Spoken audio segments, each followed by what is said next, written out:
হযরতে আবু হুরায়রা রাদিয়াল্লাহু তাআলা আনহু থেকে বর্ণিত, তিনি বলেন যে আল্লাহর নবী সাল্লাল্লাহু আলাইহি ওয়াসাল্লাম বলেছেন, ঈমানের ৭০টা শাখা রয়েছে।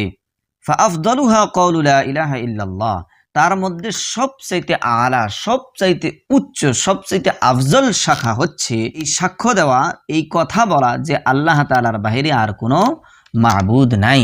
আর সবচাইতে ওয়া আদনাহা, ঈমানের যে ৭০টা শাখা রয়েছে সবচাইতে কম দরজার শাখা সেটা হচ্ছে ইমাতাতুল আদা আনিত তরিক, রাস্তার থেকে কষ্টদায়ক জিনিসকে রাস্তার থেকে দূরে সরিয়ে দেওয়া।